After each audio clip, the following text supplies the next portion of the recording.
He built an empire on fear. She built her freedom on silence. And the day she stopped speaking to him was the day he finally heard her. If you've ever felt invisible inside the one place that was supposed to be home, stay until the end of this story, like this video, and drop a comment telling me what city you're watching from. I want to see how far this story travels. Now let's begin. Yes. The first thing people noticed about Kale Dragunov was never his size, though the man was built like something carved from punishment. Wide shoulders, a jaw that looked like it had been set wrong after being broken at least once, hands too large and too still to belong to someone who hadn't used them on other people. No. The first thing people noticed was the quiet, the specific kind of quiet that moved with him, spread outward like cold air seeping under a door, and settled into the chest of whoever stood closest before they understood why they'd stopped breathing normally. He didn't shout. He didn't threaten. He simply existed in a way that made every other person in the room aware of how fragile their own existence was. Kale Dragunov was 41 years old, owned a shipping conglomerate that moved product through 6 port cities along the eastern seaboard, and had not appeared in a single court document in 19 years of operation, despite what 3 federal task forces and 2 investigative journalists believed they knew about him. The journalists had both relocated. The task forces had both been quietly defunded. The product kept moving. His wife had learned all of this not from him, but from the men who worked for him. From the way they went still when his car pulled into the driveway. From the way conversations cut off mid-sentence when his name entered a room. From the way even the most dangerous-looking of his associates lowered their eyes when he walked past them without acknowledgement. She had learned it the way you learn everything important in a house where the man who runs it never explains himself. Through observation, inference, and the slow accumulation of evidence that the person you married is not a person at all, but a force of nature wearing a suit. Vivian Mercer had been 27 when she married him. She was 29 now, and she had spent those 2 years becoming very, very good at disappearing. The house, calling it a house, was technically accurate. The way calling the Atlantic Ocean a body of water was technically accurate. Sat behind a 12-foot iron gate on 4 acres of landscaped property in a neighborhood where the other residents included a former Secretary of State and a pharmaceutical billionaire who hadn't been seen outside in 8 months. The interior ran to marble floors and high ceilings and the kind of silence that money buys when it wants to feel like dignity. There were 6 bedrooms, a wine cellar, a private gym, a library with books Vivian had actually read because she had nothing else to do with the hours, and a kitchen staffed by a rotating pair of chefs who arrived at 7 each morning and left by 9 each evening and never addressed her directly unless she initiated contact first. There were also, at any given time, between 4 and 8 armed men on the property. She had stopped counting after the first month. Kyle had 3 rules for her. Only 3, and he had delivered them on the night they returned from a wedding ceremony that had lasted 40 minutes and been attended by 7 people, none of whom Vivian had met before that day. The first rule, don't speak to me in public. The second rule, don't approach me unless I call you. The third rule, don't ask questions about my work. He had said them plainly, standing in the kitchen of this house she'd never seen before, still in his suit, pouring himself a glass of water like a man reviewing a business agenda. No cruelty in his voice. No apology either. Just the flat certainty of someone who had decided how things would be and saw no reason to negotiate. She had stared at him and thought, this is who I married. And then she had gone upstairs and lain on the bed in the master bedroom and stared at the ceiling and understood, with the particular clarity that comes only from the complete absence of alternatives, that she was going to have to find a way to live inside these rules, or she was going to lose her mind. She had chosen to live inside them. For 2 years, she had been the perfect invisible wife. She appeared at dinners when required, sat where she was placed, ate without complaint, smiled at the wives of his associates, tight, careful smiles that communicated nothing beyond a general willingness to be present. She wore the clothes that arrived in carefully packaged boxes without any note or explanation, because someone on his staff ordered them to fit her and charged them to an account she was allowed to use for personal expenses. And the clothes were always appropriate and always expensive and always chosen by someone who knew her size, but not her taste. She did not redecorate the house. She did not complain about the guards. She did not ask about the late-night phone calls or the weeks he spent traveling without telling her his destination or the conversations that stopped the moment she entered whatever room he was in. She read. She ran on the treadmill in the gym for 40 minutes every morning.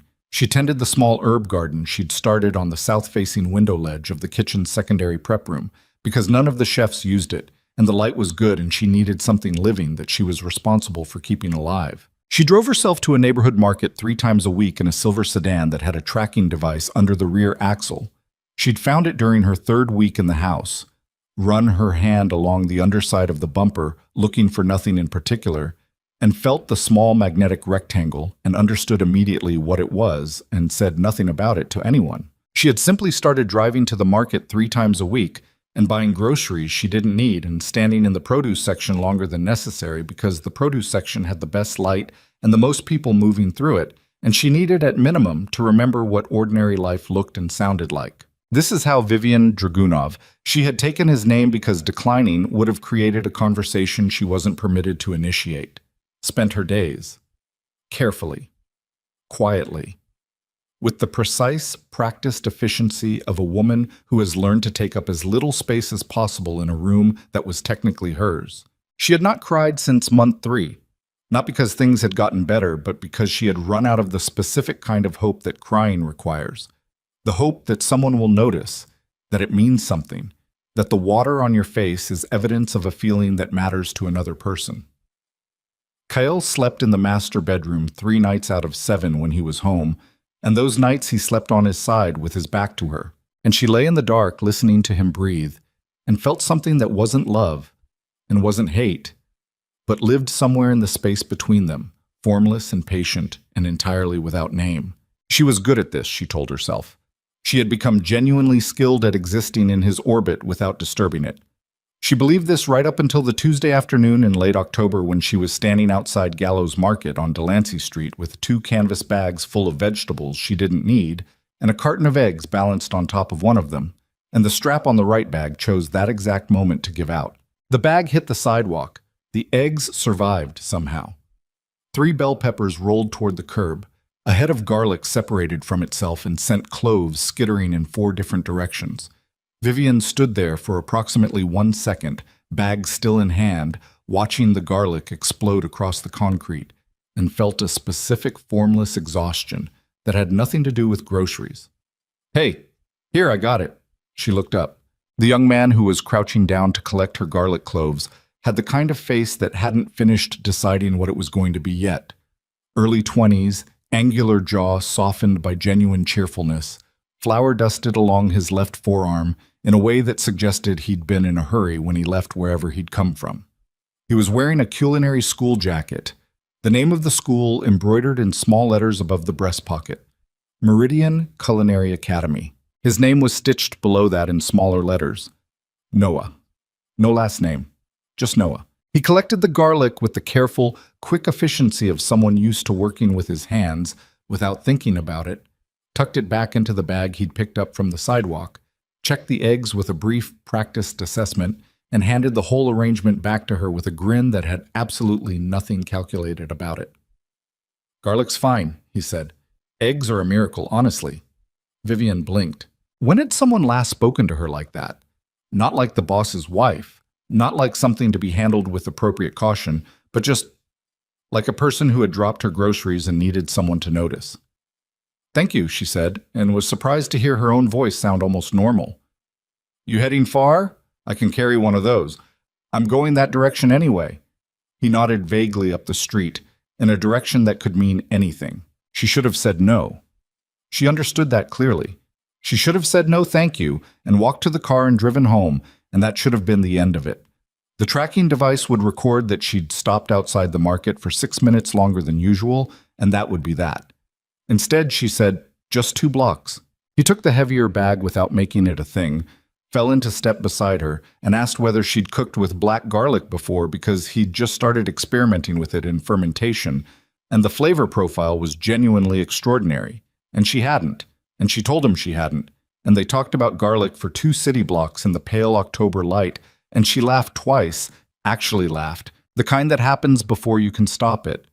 And when they reached the corner where she needed to turn, he handed her the bag back and said it was nice to meet her, and she realized she hadn't told him her name, and he hadn't asked, and somehow, That was the most respectful thing anyone had done for her in 2 years. She watched him walk away. She stood on the corner for a moment she couldn't afford and breathed the cold air and felt, somewhere in her chest, the ghost of something she'd thought was dead. She didn't know that across the street, on the second floor of a parking structure, a black SUV with tinted windows had been idling for 11 minutes. She didn't know that the man inside it had watched every second of the exchange. She didn't know that Kyle Dragunov, who had come to this neighborhood for a meeting that had ended early, had seen his wife laugh for the first time in 2 years, and that the laugh had not been directed at him. She didn't see his expression, so she couldn't have known what it looked like. But if she had, she might have recognized it. It was the same expression he wore right before he made a decision that couldn't be undone. The next morning, the herb garden had 2 new seedlings in it.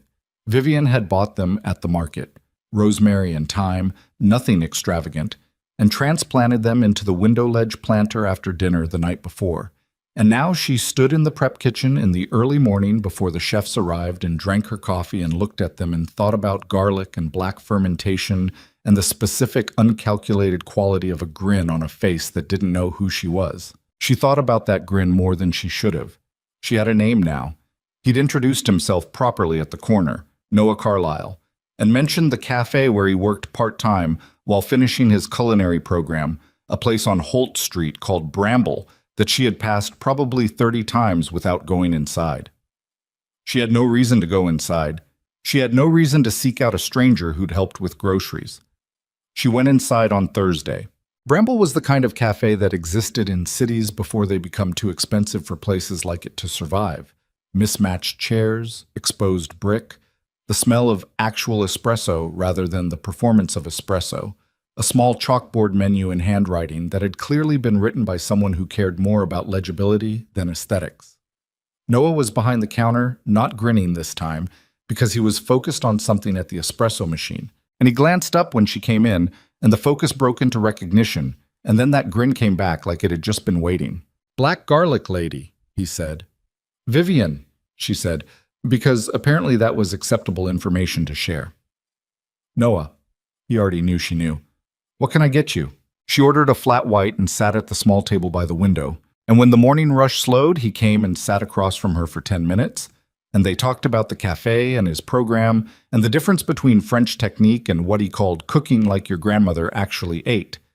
And she told him she'd grown up eating her grandmother's cooking, and it had been extraordinary and completely without refinement, and he said that was exactly what he was trying to learn how to do on purpose. She stayed 40 minutes. She came back on Saturday. She came back on the following Tuesday. By the 3rd visit, she told him about the herb garden.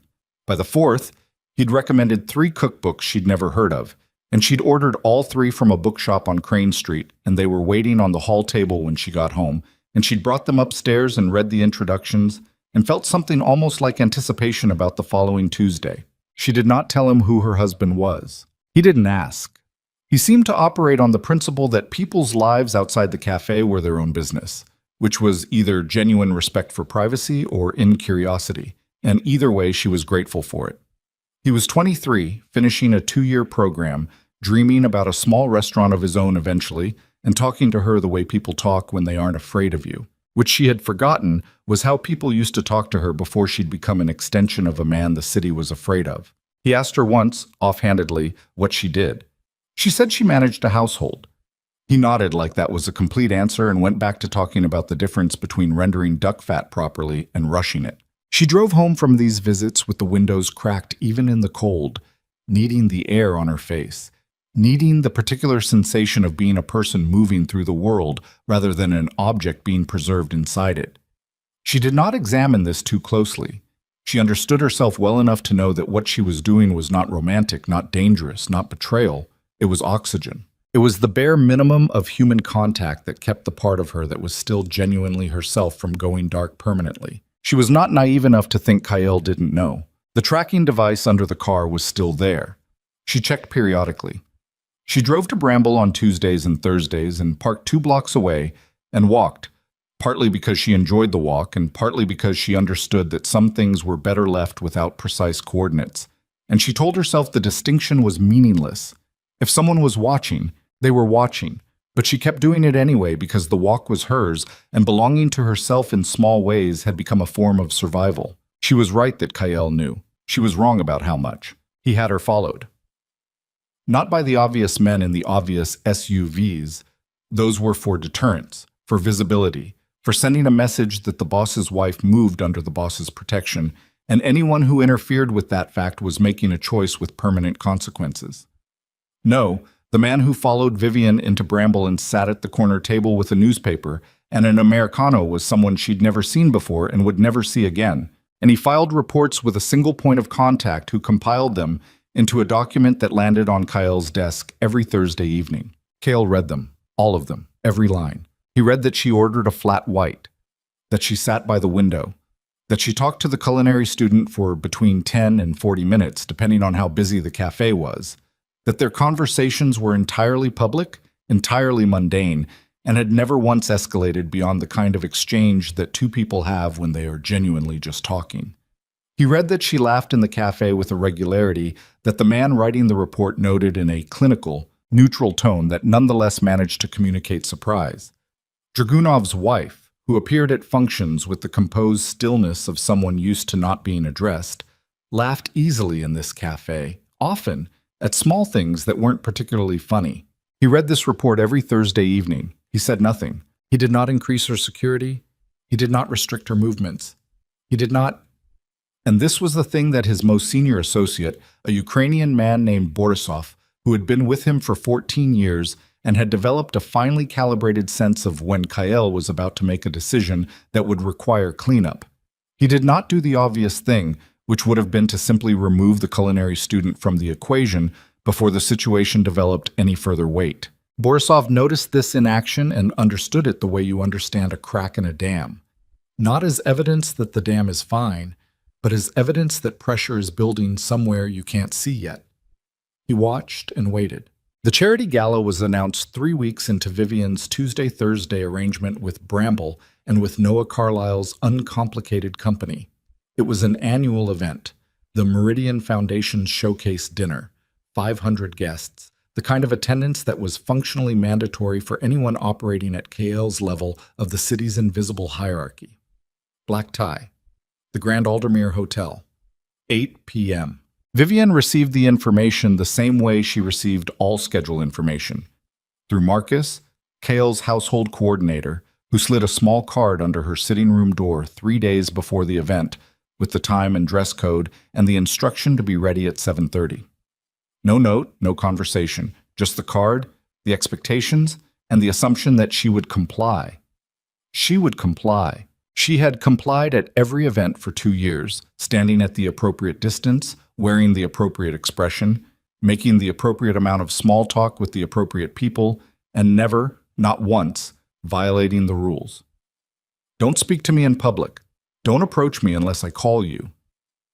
She had kept these rules so perfectly that she sometimes wondered if he had forgotten she was there at all, if she had achieved such complete invisibility that even her physical presence had ceased to register as meaningful information. She went to Bramble on the Tuesday before the gala.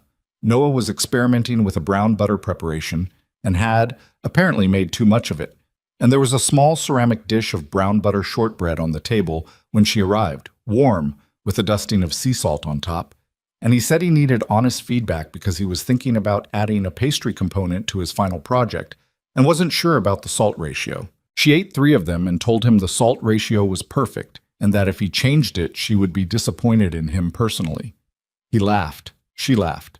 And for 47 minutes on a Tuesday afternoon, she was just a woman in a cafe, eating good shortbread and arguing pleasantly about whether salt was a flavor or a flavor enhancer. And she went home in the early dark and stood in the kitchen looking at her herb garden and felt the specific ache of someone who has tasted something they'd been pretending they didn't miss. The ache was still there 3 days later when Marcus knocked on her sitting room door at 7:15 to let her know the car was ready. She was already dressed. Black gown, simple cut, the kind of dress that disappears into the room rather than competing with it. Hair up. The small diamond earrings that had been among the first things to arrive in the early boxes, back when she'd still been trying to understand what kind of marriage this was going to be. Heels that she could walk in without effort, because she had learned early that events like this sometimes ended abruptly and in a hurry, and she didn't want to be the person slowing things down. She looked at herself in the mirror for a moment. She thought about the shortbread, about the argument about salt. She thought about Noah's face when he laughed, the way it opened up, uncomplicated, like there was nothing behind it requiring management. She thought about Kael's face, which she had been studying for 2 years and still could not read with any certainty. A face that communicated almost nothing and yet somehow managed to fill every room it entered with meaning. She went downstairs. The Grand Aldermere was exactly what it always was. A monument to the city's understanding of itself as a place where power dressed up and made nice for an evening before going back to the business of being power. The atrium ceiling ran 40 feet above the ballroom floor. The lighting was designed to flatter everyone and reveal nothing. The music was a live string quartet playing at a volume calibrated to allow conversation without quite allowing intimacy. Vivian knew this room the way she knew all the rooms she'd been required to occupy for 2 years, by the exits, by the acoustics, by which corners offered enough distance from the main clusters of guests to allow for a kind of managed invisibility. She was good at this room. She worked it the way she'd learned to work all of them, nodding to the faces she recognized, accepting a glass of champagne she wouldn't drink, exchanging enough pleasantries with the wives of Kael's business associates to satisfy the requirements of her role without creating anything that might be described as genuine connection. She watched Kael from across the room. He was with a cluster of men she didn't know, all of them in dark suits, all of them oriented toward him the way iron filings orient toward a magnet, and she maintained the appropriate distance and did not speak to him or approach him and watched the evening tick forward through its predictable stages. The dinner was served. She sat at the appropriate table. She ate what was placed in front of her and talked to the woman on her left, the wife of a shipping industry attorney, about nothing in particular.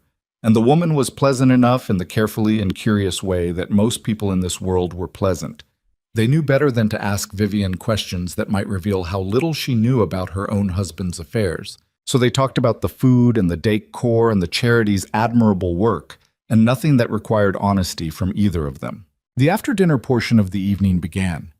The string quartet shifted from dinner music to something more ambient. The floor cleared, clusters reformed. The bar did more business. Vivian stood near the edge of the room and watched and was watching and was fine. She was completely fine, doing what she always did, managing what she always managed. And then she saw Kael. He was on the far side of the ballroom, mid-conversation, and he looked up for a moment with the incidental gaze of a man scanning a room out of habit, and his eyes landed on her for perhaps 2 seconds before moving on. And in those 2 seconds, she watched something she'd been watching for 2 years. The complete, absolute absence of acknowledgement. Not coldness, not deliberate avoidance, simply nothing. The same expression a person has when they look at a potted plant or a column or any other piece of furniture that occupies space without requiring a response. She had been invisible to him for 2 years. In this moment, in this ballroom, surrounded by 500 people who were afraid of this man, she felt the full weight of that invisibility land on her at once. She thought about the shortbread. She thought about someone asking if she cooked with black garlic. She thought about 2 blocks and a broken bag strap and being seen, genuinely seen, by someone who had no reason to see her at all. And before she had fully decided to do it, before the careful, practiced, rule-following part of her had time to engage, she was moving across the ballroom floor. Not fast, not dramatically, just the direct, purposeful movement of a woman who has decided to close a distance. She kept her eyes on him. She could see the moment he registered her approach. A slight tension in his shoulders, nothing more, but she had learned to read him in fractions. She reached him.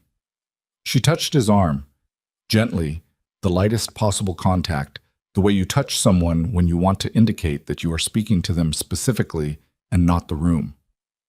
"Kael," she said, and then, "Could we talk for a minute?" The music didn't stop, but it felt like it did because the 4 or 5 people closest to them went quiet with the specific quality of people who understand they are witnessing something consequential. And then that quiet spread, the way sound travels in water, rippling outward through the room in a wave of attention turning, heads orienting, conversations dying. Kael looked at her. She had expected coldness. She had expected the flat managerial dismissal that he used on people who had misunderstood their function.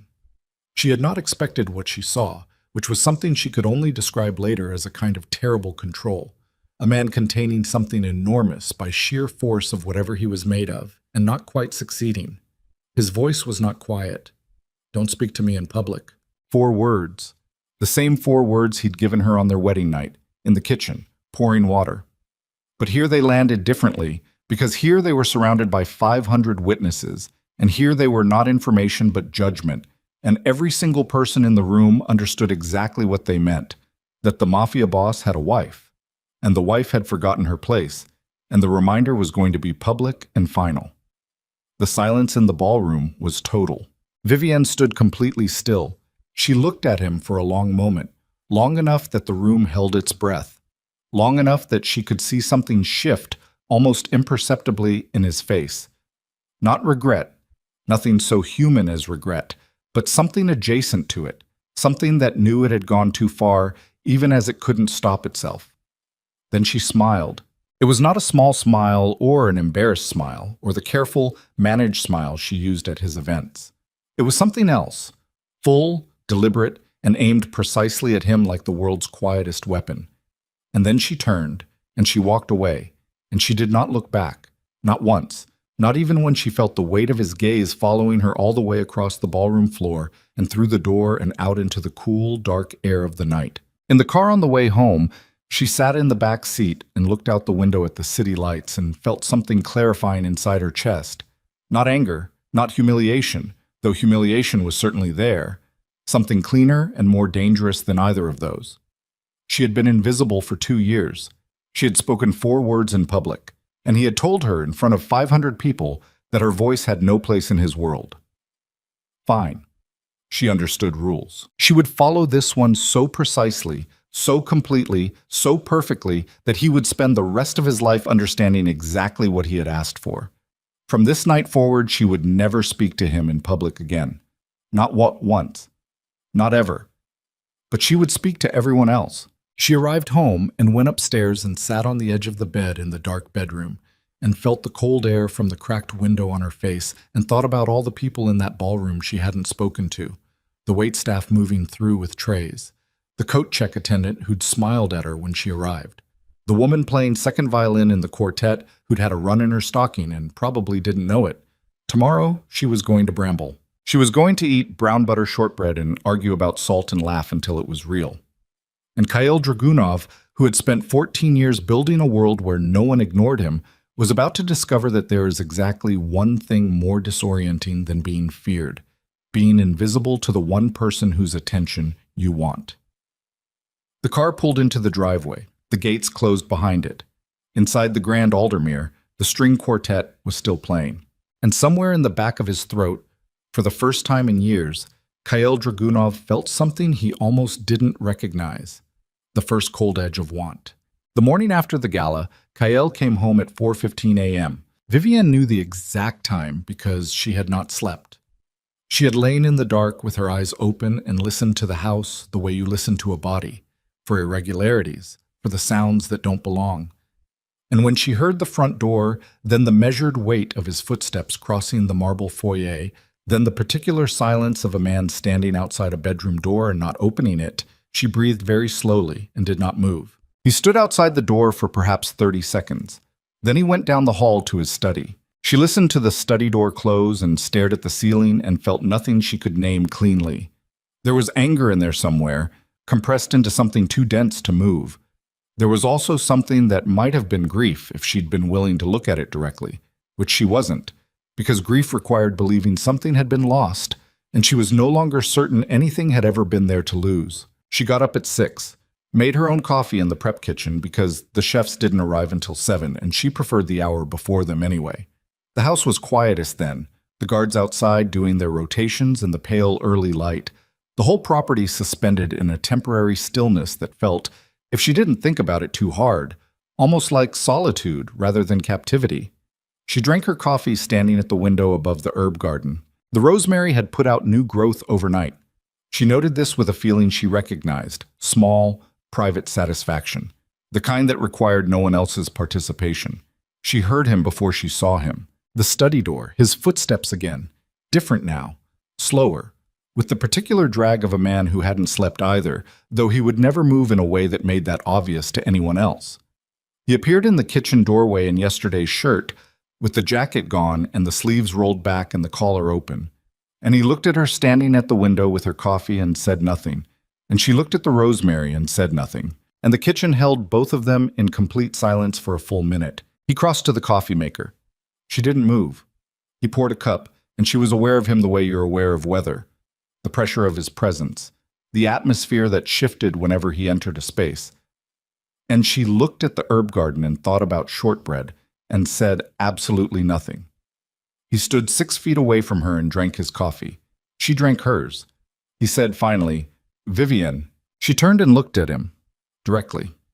Without flinching, without the careful, managed blankness she'd been wearing for 2 years, just looked at him the way a person looks at another person when they have run out of the energy required to perform anything other than honesty. He held her gaze for a moment and seemed, almost imperceptibly, to lose whatever he'd been about to say. What came out instead was, "That wasn't—" He stopped, started again. "Last night shouldn't have—" "We're not in public," she said. He blinked. "You said don't speak to you in public," she said. "We're in the kitchen. I'm speaking. Just wanted to clarify the rules are still applicable." Something moved across his face. Not quite recognition. Something harder and more reluctant. "I have a meeting at 8, he said. "I know," she said. "Marcus put it on the household calendar." She turned back to the window. After a moment, she heard him set his cup down on the counter. Clean, precise. The sound of a man who controls everything, including the way he sets down a coffee cup. And then his footsteps moving away, back down the hall. And then she was alone again with the rosemary and the gray morning light and the particular texture of a conversation that had contained nothing and somehow said everything. She went to Bramble at 10. Noah was restocking the pastry case when she pushed through the door, and he straightened up and registered her expression and said nothing about it, which was exactly right. He made her a flat white without asking. He brought it to the table by the window. He sat down across from her and said, "Brown butter shortbread is officially on the final project menu, by the way. You can take partial credit." She almost laughed. "You're giving me credit for eating 3 of them? Quality control is an underrated skill." This time she did laugh. It was shorter than usual and arrived with a slight burning quality at the back of her throat, but it was real. And she felt it move through her the way warmth moves through something that's been cold for too long. Almost uncomfortable, the sensation of thawing. They talked for an hour. She learned that his program ended in April, that he'd been in conversation with a small restaurant in the West Side neighborhood about a sous chef position, that his mother had called the previous week asking when he was going to stop playing with food and get a real job. And that he'd told her respectfully that cooking was a real job, and she had said respectfully that he would change his mind when he was 30, and he was 23 and fully intended to prove her wrong. Vivian said, "What does she want you to do instead?" He said, "Something with a pension." She said, "Respectable." He said, "Boring." She said, "Those are sometimes the same thing." He gave her a look, considering, not unkind. "You don't really believe that." She thought about it. "No," she admitted. "I don't." He nodded like that confirmed something he'd suspected. She went home at noon. She made a lunch she ate alone. She read for 2 hours. She ran on the treadmill. She tended the herbs. She existed, with the practice quiet she'd spent 2 years perfecting, inside a house that felt different than it had the day before. Not worse exactly, but more honest. The way a room feels after someone finally says the thing that's been sitting in the middle of it for years. Kyle didn't come home that night. He didn't come home the next night either. On the 3rd day, Borisov called. Not Kyle. Borisov. Using the household line at 11 in the morning, which he had never done before in 2 years. Vivian answered with the flat, neutral voice she kept for unknown numbers. "Yes, Mrs. Dragunov." Borisov's English was precise and slightly formal, in the way of someone who had learned it as an adult and took the precision seriously. "Kyle would like you to attend the Harmon Industries dinner on Friday, 7 o'clock. Black tie. Marcus will have the details." "All right," she said. A pause. Then, because Borisov had 14 years of experience reading Kyle's silences, and apparently had some relevant experience with other kinds of silences as well. He also wanted me to tell you, another pause, the sound of a man delivering a message he found professionally awkward, that you looked well at the gala. She was quiet for a moment. Tell him, she said carefully, that I appreciate the update. She hung up. She stood in the hallway holding the phone and felt something that was not quite amusement and not quite fury, but lived in the neighborhood of both. He had sent his second-in-command to pass her a compliment through a relay system, like a man who couldn't figure out how to cross the 6 feet of kitchen between them, but had somehow decided that sending a message through a Ukrainian intermediary was a reasonable alternative. She went to Bramble on Thursday. Noah was alone at the counter, the mid-morning lull between the breakfast rush and the lunch service, and he was reading something, an actual book, a battered paperback on food history, and looked up when she came in with the particular expression of someone genuinely happy to see who just walked through the door. No performance in it, just the uncomplicated pleasure of a person whose company you like arriving when you weren't expecting them. Early today, he said, I had the morning free. He closed the book without marking the page, which meant he'd been interrupted at a part he'd happily returned to, not a part he'd been struggling through. She noticed these small things about him, the way comfort expressed itself in his body language, because she had spent 2 years in a house where comfort never expressed itself in anyone's body language at all, and the contrast was remarkable. They talked about the food history book. They talked about the sous chef position and whether he should take it or wait for something better. She said take it, because waiting for the perfect position was a good way to spend 5 years waiting and only 2 years cooking, and he said that was the most practical thing she'd said to him in all the weeks they'd been talking, and she said she had a practical mind, and he said she also had good instincts, which was rarer. She stayed until noon. Walking back to the car, she pulled her coat tighter and noticed the quality of the October light. Lower now, more angled, the kind of light that makes everything look slightly more considered than it actually is. She thought about Friday and the Harmon Industries dinner and wearing the appropriate dress and standing at the appropriate distance and managing the appropriate expression. She thought about standing in that kitchen in the early morning and watching Kyle try to say something and fail. She thought, something has shifted. She didn't know yet whether the shift was in him or in herself, or whether the difference mattered. She found out on Friday. The Harmon dinner was smaller than the gala. 40 guests, private dining room at the Crestline Club, the kind of event where the intimacy made the hierarchy more visible rather than less. Vivian arrived with Marcus in the second car, 3 minutes after Kyle, and entered to find him already positioned in the room with the particular gravitational authority he carried into every room, drawing the other men into his orbit as if they had no choice in the matter. She watched him for a moment from the doorway. Then she turned to the woman on her left, the wife of a Harmon executive, someone she recognized from 2 previous events, a woman named Diane, who had always greeted her with the carefully warm neutrality people use when they aren't sure what category you belong in. And she said, Diane, you look wonderful. Is that Loro Piana? Diane blinked, then lit up the way people do when someone names the thing they were hoping would be noticed. It is, you have a good eye. I do, Vivian said simply. They talked for 20 minutes. About fabric, about a gallery opening Diane had attended the previous weekend, about a restaurant that had just opened in the warehouse district and whether it was worth the reservation wait. And Vivian said she'd heard good things about their fermented preparations, and Diane said she hadn't realized Vivian was interested in food, and Vivian said she'd been learning recently, and the conversation moved the way good conversations move, without agenda, without effort, generating its own momentum. She talked to the coat check attendant. She talked to the sommelier, who turned out to have an interesting opinion about natural wine that she engaged with genuinely rather than politely. She talked to 2 other wives, a junior associate she'd never met, and a retired diplomat who was someone's uncle and had been to Vietnam in the 80s and had strong feelings about the foe there. She talked to everyone in that room, everyone except Kyle. She was aware of him the entire time.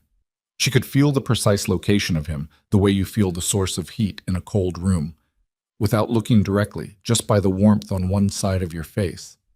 She felt the moment he noticed what she was doing, not what she was saying, not who she was talking to, but the pattern of it.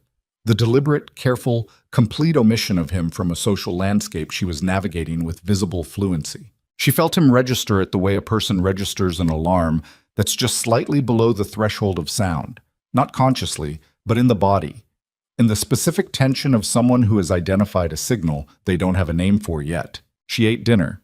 She answered the questions of the man beside her, a shipping attorney, with genuine attention.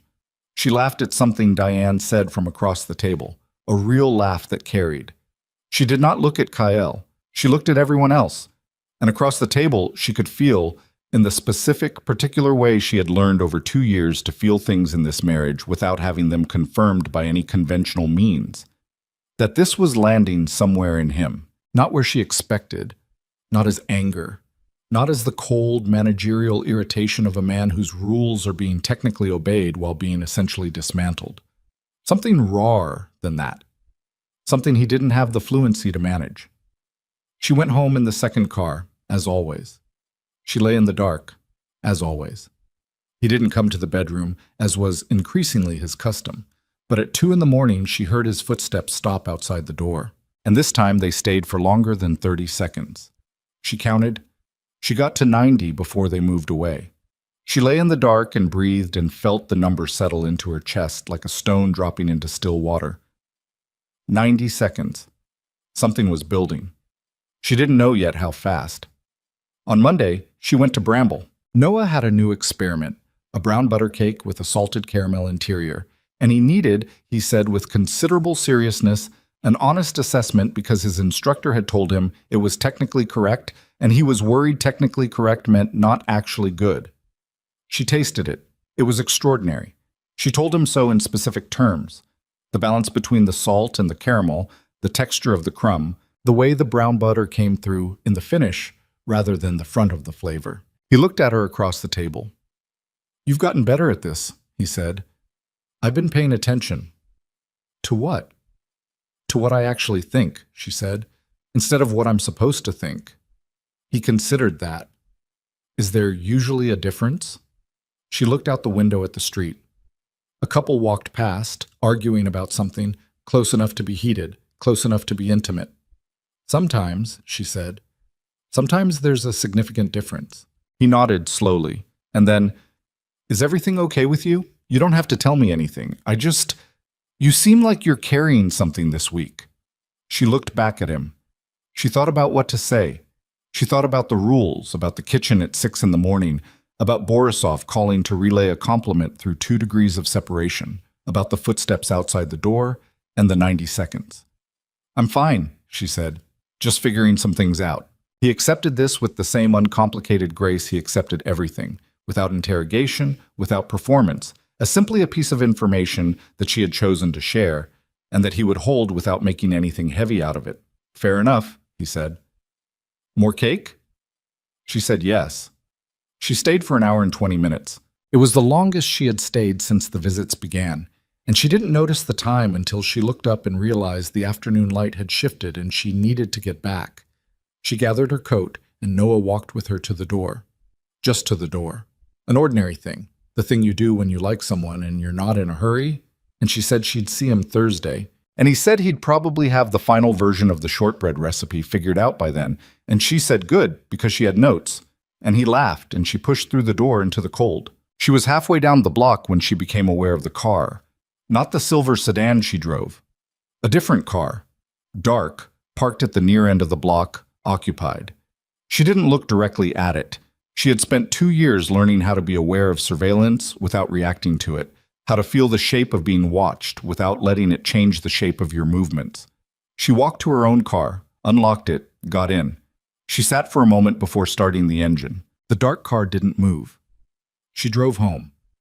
At dinner that night, Cale was home, seated at the far end of the long dining table while she sat at the other, a geography that had always communicated distance more accurately than any conversation could. She noticed that he looked at her 3 times during the meal. Not the incidental scan of a man checking the room. 3 specific, deliberate looks, lasting 2 to 3 seconds each, the kind of looks that are trying to read something. She ate her dinner. She thanked the chef. She excused herself. In her sitting room, she picked up the book on top of her stack, The second of the 3 cookbooks Noah had recommended, and opened it and read for 2 hours, and she was genuinely absorbed in it. And that was something, at least. That was something that belonged entirely to her. Tuesday, she went to Bramble. Wednesday, Kyle went out of town, per the household calendar. Thursday morning, she woke early and dressed and went down to the prep kitchen and stood at the window above the herb garden with her coffee and thought about nothing in particular, which had become easier recently, the practice of thinking about nothing, just being in a moment without requiring the moment to mean something. She was going to Bramble at 10. She was going to hear about the shortbread. She was going to laugh at something small and let it be enough. She reached for her coat. Her phone rang. Unknown number. She answered. Heavy silence. Then a voice she didn't recognize. Male, flat, unhurried in the way that people who don't need to hurry sound. Mrs. Dragunov, your friend at the cafe on Holt Street. Just thought you should know. He won't be there today. She went very still. What does that mean? She said. The line went dead. She stood in the prep kitchen holding the phone and looked at the rosemary and felt the cold start at the base of her spine and move upward, vertebra by vertebra, until it reached the back of her skull, and then she put the coat on and walked out the front door past the morning guard without stopping to explain herself to anyone, and got into the car and drove to Holt Street. Bramble was open. The morning rush was just winding down. A different person was behind the counter, a young woman she'd seen twice before, who looked up when Vivian pushed through the door and said, "Can I help you?" Vivian said, "Where's Noah?" The girl's expression shifted. He called in this morning, said he had to, I think he said a family thing. He didn't give details. Has he called in before? Not in the 8 months I've worked here. Vivian stood at the counter for 3 seconds. Then she said thank you and walked back to the car and sat in the driver's seat and held the steering wheel with both hands and breathed. And the breathing was deliberate and mechanical, the breathing of a person keeping themselves in a functional state by sheer force of attention. She drove home. She walked through the front door, past the foyer, past the marble floors, down the hall, to the study. She opened the door without knocking. The senior captain who used the study for Wednesday afternoon briefings, a thick, careful man named Dmitri, looked up from the chair he was sitting in, then looked at her face, then stood up, gathered his materials without being asked, and walked past her and out the door, and pulled it closed behind him with the specific efficiency of a man who has correctly assessed the temperature of a situation. Vivian stood in the empty study.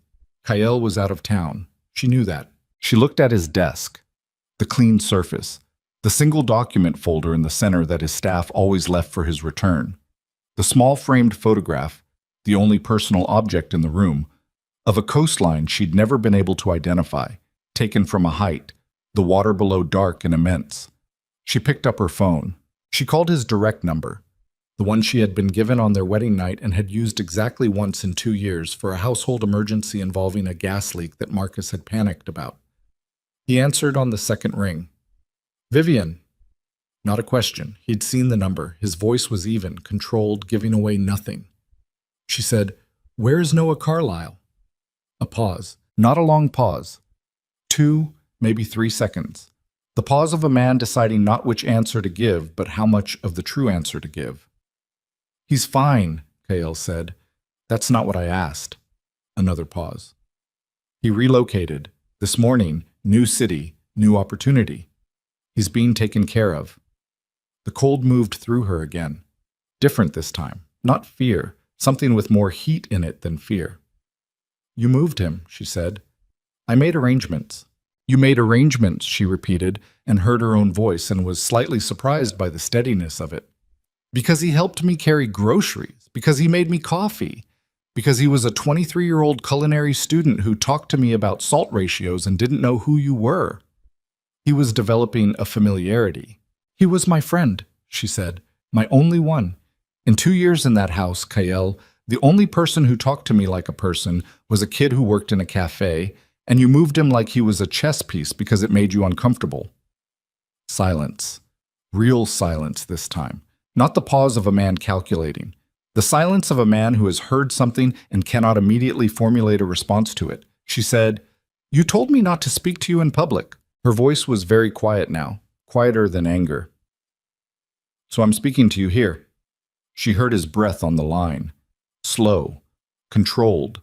The breath of a man who has survived 19 years of a dangerous business by keeping that breath exactly that even, always, and who was, she could hear it, in the precise and practiced way she had learned to hear everything about him, working harder at it than usual. "Come home," he said. "We can—" "I am home," she said. "I'm standing in your study. Come back from wherever you are and tell me to my face that you had the right to do that. Tell me that to my face, and I'll listen to whatever you want to say after." The line was quiet for a moment. Then he said, "I'll be back tonight." She hung up. She stood in the study for a long moment, looking at the photograph of the coastline, the dark water, the height it had been taken from. The view of a man used to seeing things from above, from distance, from the vantage point of someone who has arranged the world to confirm his position in it. She set the phone on his desk. She walked out. She went upstairs to her sitting room and sat in the chair by the window and looked out at the property. The manicured grounds, the gate, the guard making his rotation along the perimeter, and understood with complete clarity that she was standing at an edge she had been approaching for 2 years without acknowledging it. He had taken the only uncomplicated thing she had, not because it threatened his business, not because Noah Carlyle was actually a danger to anything. She knew enough about how Kyle operated to understand that a culinary student at a neighborhood cafe didn't register on any legitimate threat assessment. He had done it because she had laughed, because someone else had made her laugh, and he had watched it happen, and something had moved in him that he didn't know how to manage, and his response to things he couldn't manage was to remove them. She sat with this understanding, and she thought, he will come home tonight expecting a conversation. He will come home expecting to explain himself in the carefully controlled way he explains everything, in the measured language of a man who has never had to justify his decisions to anyone. And he will expect me to absorb the explanation the way I have absorbed everything else for 2 years, and then we will go back to existing in the same house in the same silence, and nothing will have... He came home at 9:47 p.m. Vivian heard the gate, then the car, then the front door, and she stayed in the sitting room chair and did not move toward any of it. She had been sitting for 4 hours. She had not eaten. She had not read. She had sat in the chair by the window and watched the property go from late afternoon gray to full dark, and let the hours pass without doing anything to fill them, because she was done filling hours with managed quiet. She was done performing patience she didn't have for a situation she hadn't chosen. She heard his footsteps on the stairs. He knocked. She had never heard him knock on this door before. In 2 years he had opened it, or not opened it, according to his own schedule, his own requirements, with the unconscious authority of a man who understands all space as ultimately his. The knock landed in the room like something foreign. "Come in," she said. He opened the door and stood in the frame and looked at her across the sitting room. He still had his coat on. He had come straight up, not to his study, not to the kitchen, straight up, which told her something she filed away without examining yet. He looked like a man who had spent the drive home deciding what to say and had not finished deciding. She waited. "I found him a position," Cale said. "A real one. Culinary program, full sponsorship, in Portland. The restaurant is good. It's a serious placement. He didn't lose anything." "You didn't give him a choice. It was better for him." "You didn't give him a choice," she said again. The same words, the same tone, not louder. Just repeated until they occupied the full space of the sentence. He held her gaze. His jaw was set in the particular way it got when he was managing something. He was becoming a complication. He was 23 years old, and he talked to me about food. Her voice was still quiet. She had made a decision somewhere in those 4 hours that she was not going to shout. Shouting would give him something to manage, a volume level, an emotional state, a problem with a shape he knew how to handle. She was going to speak to him in the register of someone who has moved past the part where they're still trying to be understood and into the part where they've simply decided. That's the complication. Someone talked to me about food. Something crossed his face. Not guilt. She didn't think he operated in guilt exactly, more like the functional equivalent, the recognition that a calculation had produced a wrong result. "I saw the reports." "I know you saw the reports. Every week, every visit, every laugh," she said. He stopped. "That's what the report said, isn't it?" She tilted her head slightly, watching him. That she laughed. That she laughed easily and often at small things. That she looked different in that cafe than she looked everywhere else. She paused. You read that and you sent someone to move him across the country. Kael said nothing. I want you to hear yourself, she said. I want you to stand in this room and hear what you just told me. That you mobilized whatever machinery you have, the men, the money, the arrangements, because your wife was laughing too much at a cafe. That's not... He stopped, started again. It was more than that. What was it then? Tell me, specifically. He crossed his arms. The coat was still on. He looked, for the first time she could remember, slightly too large for the room. Not physically, but in the way of someone who has brought an energy into a space that the space wasn't built for. He was there every time you went. You were there for over an hour. You came back twice a week.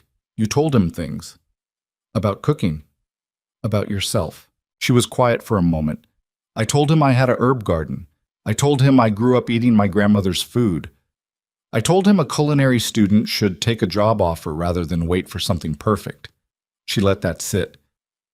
Those are the things I told him, in a cafe, in public, while your man sat in the corner with a newspaper. A beat. You knew about that, he said. I knew about that the second week. Something shifted in his face. Not quite surprise, but the recalibration of a man who had believed he had more information than the other person in the room and has just discovered the margin was smaller than he thought. I also know about the device under the car, she said. I've known since month 3. The silence that followed was different from the silences she was used to with him. Those were controlled silences, managed pauses in which he was deciding the shape of his next move. This was something that had lost its management temporarily, something exposed briefly before he pulled it back. Why didn't you say anything? She almost smiled, almost. You told me not to speak to you unless you called me. I was following the rules. He looked at her for a long moment. Take your coat off, she said. Or don't. But I need you to understand something before this conversation goes any further. He didn't take the coat off, but he moved into the room. 1 step, then 2, and stopped at the edge of the sitting area, and that was enough. That was him acknowledging that he was participating in this rather than adjudicating it. She said, I have been in this house for 2 years. I have followed every rule. I have been invisible at every event. I have not embarrassed you. I have not interfered with your business. I have not asked questions you didn't want asked. I managed the one time I violated a rule, at the gala, and I understood the consequences and I adjusted. She paused. I found one thing, Kael. One small, completely harmless thing that let me remember what it felt like to be a person. And you took it. He said very carefully, I was protecting. Don't, she said. Don't tell me what you were protecting. I know what you were protecting. And it wasn't me. The word landed. She watched it land. He stood absolutely still with the coat still on and his arms at his sides now, no longer crossed. And she watched his face do the thing it occasionally did when she'd managed to say something that got through the outer layer, a slight contraction around the eyes. A tightening that wasn't anger and wasn't dismissal, but was something that lived deeper in him than either. She stood up. She crossed to the small writing desk in the corner of the room where she'd placed it earlier, where she'd placed it 4 hours ago, when she'd come upstairs and understood with clarity what she needed to do. And she picked up the ring. Simple platinum band chosen by whoever chose these things, worn for 2 years without ceremony. She walked back to him. She held it out. I'm not filing anything, she said. I'm not making this complicated. I'm telling you that you wanted a silent wife and you got one, and the silence is going to be total from now on, because I'm leaving this house and I'm not leaving it with anything that belongs to your world. He looked at the ring in her open palm. He did not take it. Vivian, pick it up, she said, or I'll leave it on the desk and someone on your staff will find it in the morning. A pause that was not short. He picked it up. She felt the absence of it in her palm immediately. Not relief, not grief, but the specific sensation of a weight that had been there so long you'd stopped identifying it as weight until it was gone. She walked to the door. Don't call me, she said. Don't send anyone. Don't make arrangements. She opened the door. I know too much about how you operate to be managed, and I'm too tired to be reached. She went to her room. She packed 1 suitcase. She had thought about this. What to take, what to leave, what constituted hers, and what constituted the inventory of a house she'd been occupying on someone else's terms. She took clothing, Her books, the small box of personal items she'd brought from her previous life, which had been modest, and her journal, which she'd started in month 5 when she'd run out of other ways to exist. She left the jewelry, all of it, including the earrings she'd actually liked. She left the cookbooks, all 3, on the kitchen counter because they didn't belong in whatever came next and she didn't want to carry them. She left at 11:20 p.m. The night guard opened the gate without comment. He'd received some instruction, she understood. Cale had called down or sent a message, because the kind of man who controls everything doesn't control it selectively, and if she was leaving, he had decided within the last 40 minutes to let her leave cleanly rather than create an incident that would complicate things. She drove through the gate without looking in the rearview mirror, and understood as she did it that not looking was one of the only genuine choices she'd made entirely for herself in 2 years. She drove to a hotel downtown, paid cash from the account she'd been quietly accumulating small amounts in for 11 months. Not enough for permanence, but enough for time. And time was what she needed. She checked in. The room was clean and generic and smelled of industrial laundering and was the most genuinely private space she had occupied since the marriage. No tracking device. No guard rotation. No staff. No footsteps in the hall. She sat on the edge of the bed and breathed. She thought about Noah Carlyle, probably in Portland by now, probably in a decent apartment funded by money he'd had no part in choosing to receive, probably confused and displaced and not entirely certain what had happened or why. She thought about calling him, then understood that calling him would only complicate whatever arrangement had been made around him, would bring his name back into Kael's awareness at a moment when keeping him peripheral was the safest thing she could do for him. She thought about the cookbooks on the kitchen counter. She thought about brown butter shortbread. She lay down on the hotel bed without taking off her coat and stared at the ceiling and felt, underneath everything else, something that surprised her with its clarity. She was not broken. She had expected to feel broken. She had anticipated the specific kind of devastation that comes from leaving a life you'd spent 2 years learning how to survive, even a life that hadn't been fully alive. Instead, she felt scraped, raw in the way that surfaces are raw when something has been removed from them, not destroyed, just exposed. She slept for 6 hours, which was more than she'd slept continuously in months. In the morning, she called her sister in Philadelphia. The call lasted 40 minutes and covered, in this order, the fact of the separation, the fact that Vivian was physically safe, the fact that she needed somewhere to stay for an indefinite period, and the fact that her sister, Elena, 3 years older, the kind of woman who expresses love primarily through the logistical arrangement of solutions, had a spare room and a fierce territorial instinct about people she loved, and was going to need until noon to figure out the practical details. Vivian said that was fine. She ordered room service. She ate it at the small desk by the window and watched the street below. The morning movement of the city, people going to work, a delivery van double parked with the kind of absolute confidence that delivery vans always have. 2 women arguing pleasantly over a shared umbrella at the corner. The ordinary world, ongoing, not waiting for her, but not closed to her either. Her phone rang at 10:12. She looked at the screen. Not Kael, Borisov. She let it ring 4 times, then answered, Mrs. Dragunov, the formal precision, the careful English. I'm calling to let you know that Kael has arranged for your personal security to remain active for the next 30 days, regardless of your location. This is not surveillance. The detail will be invisible unless needed. You are not required to acknowledge it or respond to it. She was quiet for a moment. That sounds a lot like surveillance. It is a distinction he felt was important to make. What else? A pause. He asked me to tell you, and I'm going to quote him because the exact wording is his, not mine, that he was wrong about the cafe. She held the phone and looked at the street. That's all? She said. That's what he said. He sent you to relay 4 words. He's not... Borisov paused, and she heard something in that pause that might have been the very careful expression of a man who has watched someone he respects do something stupid and is professionally prohibited from saying so. He's not practiced at this kind of communication. No, she agreed. He isn't. She hung up. She sat with the phone in her hand and thought about 4 words relayed through an intermediary. About a man who could run a criminal empire across 6 cities and could not find the mechanism to say I was wrong directly to the person he'd wronged. about the gap between those two things, and what lived in that gap and whether anything could cross it. She thought about this for a long time. She flew to Philadelphia the following morning. Elena's apartment was small and aggressively lived in. Books on every surface. A cat named Theo, who assessed Vivian from across the room with the particular suspicion cats reserve for new arrivals. Evidence of a life that had accumulated naturally rather than being arranged by someone else's staff.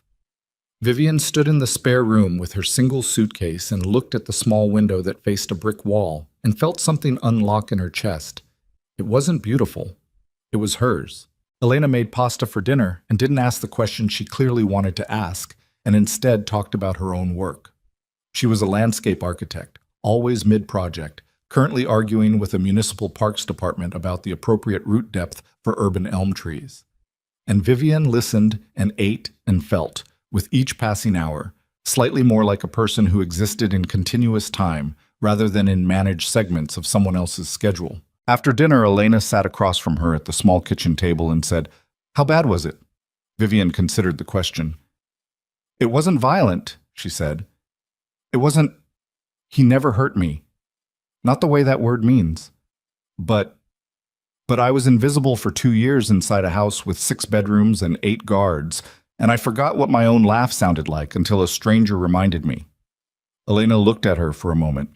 "Do you love him?" The question sat in the room. Vivian turned her coffee cup in her hands. The honest answer was complicated in a way that made her suspect it was still honest. She didn't know what she felt about Kyle Dragunov, had perhaps never known, had married him in circumstances that hadn't left much room for the kind of knowing that love requires, and had spent 2 years developing, not love, but something, an intimacy of proximity, an understanding of a person that came from watching them closely for a long time, in the way that captivity produces its own specific knowledge of the thing that holds you. She knew his footstep patterns. She knew the sound of his specific silence versus his controlled silence. She knew that he'd stood outside her door for 90 seconds in the dark. "I don't know," she said. Elena nodded like this was sufficient and made more coffee. 3 days passed. Vivian helped with the municipal parks project. She had opinions about urban elm trees, it turned out. Or rather, she had the capacity to have opinions about things now that she wasn't managing her opinion output for public safety reasons. And slept well, and ate Elena's cooking, and ran in the mornings in a neighborhood that didn't know who she was. On the 4th day, her phone rang. Not Borisov, Kyle. She looked at the screen for 3 full rings. She answered. "I know where you are," he said. No preamble, no hello. "I know you know," she said. "Invisible security detail, 30 days. A pause. "The detail flagged something this morning." Her body went still. "What kind of something?" His voice shifted. Barely, a fraction, but she had learned fractions, something underneath the control. "There are people who know I'm looking for you, not... They don't know where you are, but they know you left, and they know what that means." She felt the cold begin, the familiar vertebra by vertebra cold. "What does it mean?" "It means my attention is divided," he said, "and there are people who have been waiting for my attention to divide." "Kyle, there was an incident last night. One of my men was approached. Questions about your location, your habits, whether you had protection." His voice was even, relentlessly even, but she could hear the working underneath it now, the machinery of control under maximum load. The people asking weren't asking because they want to send flowers. She sat down. She was standing in Elena's kitchen, and she sat down in one of the mismatched chairs and gripped the edge of the table. "The Vasquez Syndicate," he said. "They've been building a case for 18 months. They believe, correctly, that moving against me directly is difficult. They've been looking for a different approach." "Me," she said. "You were safe inside the house, inside the network. The moment you..." "Don't," she said very quietly. "Don't finish that sentence the way you're about to finish it." He didn't. "What are you saying to me?" she said, specifically. "I'm saying that you leaving didn't make you invisible," he said. "It made you visible. To people I cannot..." He stopped. The pause was not calculated. "To people I cannot predict." She sat in Elena's kitchen and looked at the brick wall through the small window and understood, with the specific horror of a person who has just seen the shape of a trap they stepped into by trying to escape a different one, that her freedom and her safety were not, in this world, the same thing. She had left his house. She had stepped outside his protection, and something was already moving toward the space she'd opened up. Not because she mattered to them, not because she was the target, but because she was the gap in Kyle Dragunov's attention, and gaps were what men like the Vasquez syndicate spent 18 months waiting for.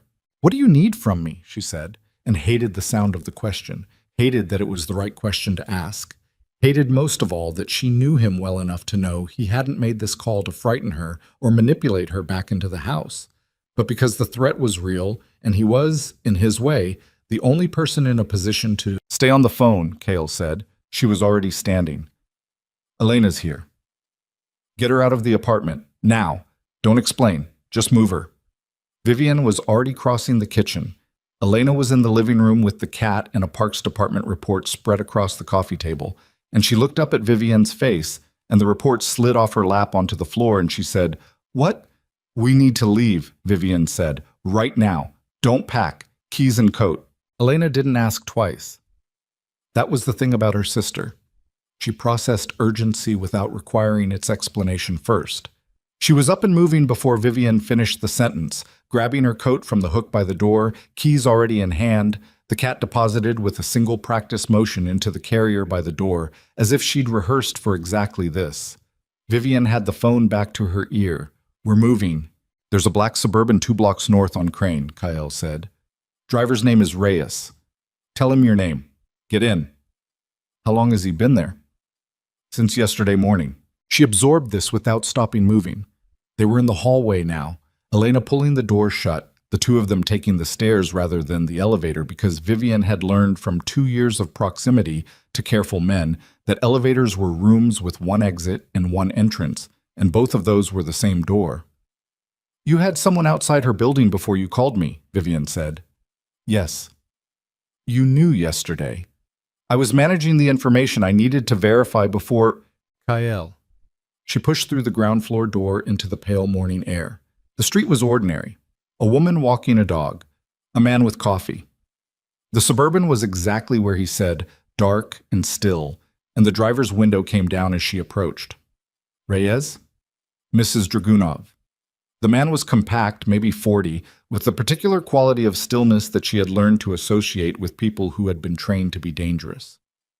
"Please get in." She turned to Elena, who was holding the cat carrier and looking at the Suburban with the expression of a landscape architect who has been asked to process several things simultaneously that her professional training did not cover. "I'll explain everything," Vivian said. "You'd better," Elena said, and got in. The Suburban moved immediately, pulling into traffic with the unhurried authority of a vehicle whose driver understood that urgency and speed were not the same thing. Reyes said nothing. The cat said nothing either, which was more than Vivian had expected from Theo. She put the phone back to her ear. "We're in the car." "Good." Something in his voice had shifted into the register she recognized from the rare moments she'd seen him actually working, stripped of the social layer, operating at functional temperature, all the energy directed at the problem. The festival downtown, Meridian Square. "There's an event today, starts at noon. My information says the Vasquez people intend to use the crowd." "Why the festival?" "Because I'll be there. There's a meeting. One of the city council members. It's been scheduled for 3 weeks. Public location, visible, the kind of meeting that establishes legitimacy. They've known about it." A pause. "They also know about you. They pulled your movement records from the last week. They know Elena's address." "How do they have my movement records?" The pause that followed was very brief and very specific. "Someone inside my network." She sat with that for a second. The Suburban moved through a yellow light heading south. "Someone gave them information. I'm handling it." "Who?" "I'm handling it," he said again. And the repetition was not dismissal, but finality, the sound of a door closing on something she wasn't going to get more of right now. "What I need you to understand is that they're not going to wait. They've been patient for 18 months. Today is the window they've been building toward." "Then cancel the meeting," she said. "Don't go." "If I cancel, they know I know. They disappear, rebuild, wait for the next window. I need them where I can see them. Another pause. I need to close this today. And you're telling me this because you should know what's happening, he said. Because you deserve to know what's happening. And because he stopped. She waited. Bomb! Because I need to know you're somewhere secure while I handle it, he said. And I'm aware that I lost the right to ask you for things. So I'm not asking. I'm telling you what the situation is and letting you decide. Elena was watching her from across the back seat. The cat shifted in its carrier. The city moved past the windows in its ordinary, unknowing way. Storefronts and pedestrians, and the unremarkable texture of a Tuesday morning that had no idea what was building inside it. We're secure, Vivian said. Reyes knows. She lowered the phone and looked at Elena and said simply, I need you to trust me for the next several hours. Elena looked at her for a long moment. Then she said, Is this about your husband? Yes. The husband with the guards and the marble floors? Yes. The husband who... Elena stopped, looked at the Suburban's interior, at Reyes's composed back, at the cat who had settled. Is he a bad man, Viv? Vivian thought about the question with the honest attention it deserved. He's done bad things, she said. Whether that's the same... That's the same, Elena said flatly. I know. They looked at each other. Okay, Elena said. Not forgiveness, not approval. Just the sound of a woman who loves her sister choosing, in this moment, practicality over judgment. Okay. Reyes drove them to a building in the financial district, a floor of an office tower that operated under a different corporate name and had, Vivian noted, a security desk staffed by two men who wore suits that fit too well and moved too economically to be actual office security. She and Elena were taken to a room with windows facing east, comfortable chairs, a television, food already arranged on a side table with the attention to detail that suggested it had been prepared with specific knowledge of what she liked. She looked at the food. Brown butter cookies on a small plate. A flat white in a proper cup, not a paper one. She stood looking at them for a moment and felt something crack very slightly in her chest. She sat down. She turned on the television and found the local news and watched the coverage of the Meridian Square Festival. The setup already underway, food vendors and a live music stage, and the particular organized chaos of a public event that the city put on every October, drawing 30,000 people to a 12-block radius. The camera swept across the square, and she looked at the crowd already gathering and thought about what it meant to move something through that crowd, about the mechanics of violence in a public space, about the way the most careful men she'd ever encountered thought about geometry and exits and the exact distance between intention and consequence. Elena sat beside her and ate a sandwich and watched the news and said nothing about the brown butter cookies, which Vivian was grateful for. At 12:45, the coverage shifted. A reporter outside the east entrance to the square was saying something about a disturbance, and then the camera cut to a wider shot, and Vivian saw the crowds beginning to move in the wrong direction.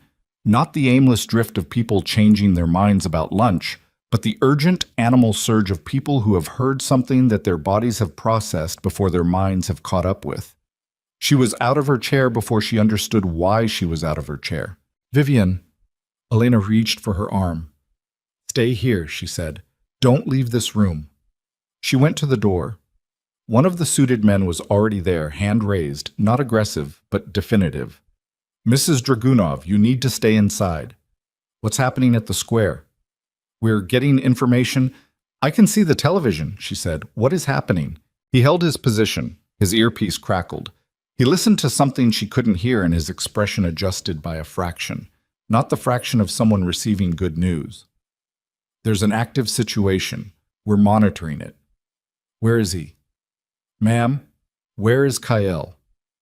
A pause, the earpiece again. Then, he's at the east entrance. The man's jaw tightened by a millimeter. He's been separated from his detail. The cold came back. All at once, the full length of her spine, and this time it kept going, spreading out into her hands, her throat, the back of her eyes. Separated.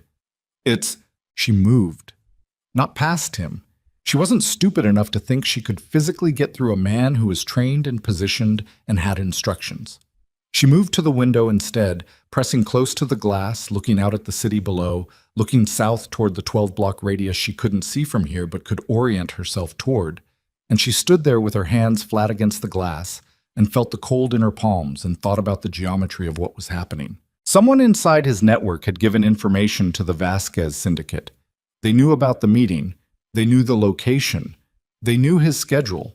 And now his security detail had been separated from him in a crowd of 30,000 people. This was not improvised. This had been built over 18 months with the patience and precision of people who understood exactly how Kyle Dragunov operated and had found, at last, the angle from which he was vulnerable. Through her, she turned back to the security man. "Get me a line to Borisov." "Mrs. Dragunov, not to Kyle, to Borisov, right now." The man held her gaze for a moment.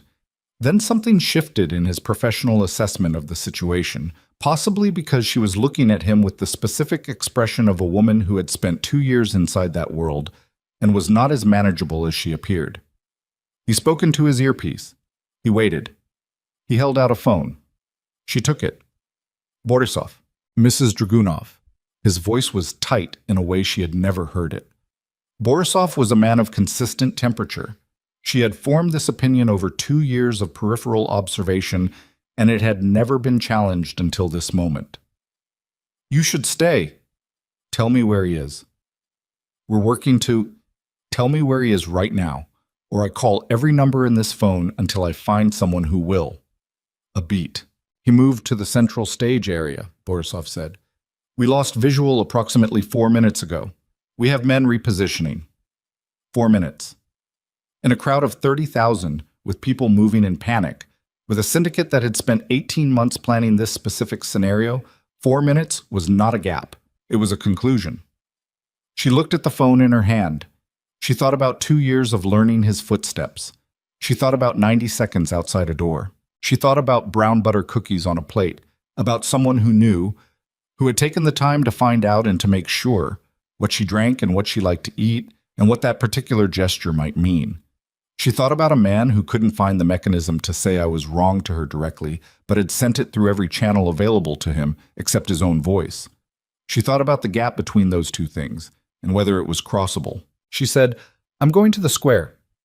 "Absolutely not." She handed the phone back to the security man and turned to find Elena standing directly behind her with the cat carrier in one hand and Vivian's coat in the other. "Elena." "I heard," Elena said. "I'm not going to the square, but you need your coat." Vivian looked at her sister. Elena's face was doing something complicated. The landscape architect, the practical woman, the sister, all running their assessment simultaneously. And what came through in the end was something simple and old and not subject to revision. She took the coat. She looked at the security man. "You're going to drive me or I'm going to walk." He drove her. The Suburban got within 4 blocks before the crowd density and the emergency vehicle positioning made further progress impossible. She was out of the car before it fully stopped, moving on the sidewalk, moving with the particular directed urgency of someone who knows where they're going in an environment where everyone else is trying to go somewhere else. People streamed past her against her direction. Families, couples, people on phones, people simply driven by the crowd's animal logic outward from whatever the center of the disturbance was. She moved through them the way water moves through things, by finding the continuous path. She could hear it before she saw it, not the festival music.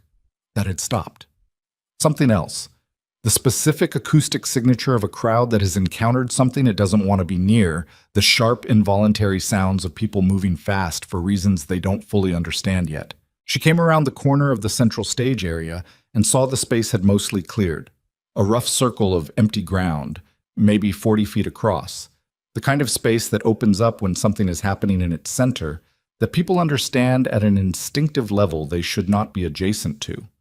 At its edge, scattered, 3 of Kyle's men in positions she recognized as reactive rather than controlled. They'd been caught off balance, were trying to recover, were watching the center of the circle with the tight, furious attention of men who are calculating whether moving in will help or make it worse. In the center of the circle there were 4 men. 3 of them she didn't know. The 4th was Kyle. He was still standing, which was the first thing she cataloged. standing and facing the three men with a particular quality of stillness that was not calm, but its opposite. Not calm, but the total compression of force into a single point, every cell of him oriented toward the problem in front of him with the precision of someone who has survived dangerous situations for 19 years and understands the geometry of survival better than most people understand anything. There was blood on his left temple, a cut above the eyebrow. Not deep enough to be critical, but deep enough to have bled freely, the left side of his face painted with it in the way that head wounds do, dramatic and unreliable as a measure of actual damage. His jacket was gone. One of the men facing him had what appeared to be a weapon held low, not raised, the body language of someone establishing capability rather than deploying it yet. They were talking. She was too far away to hear it.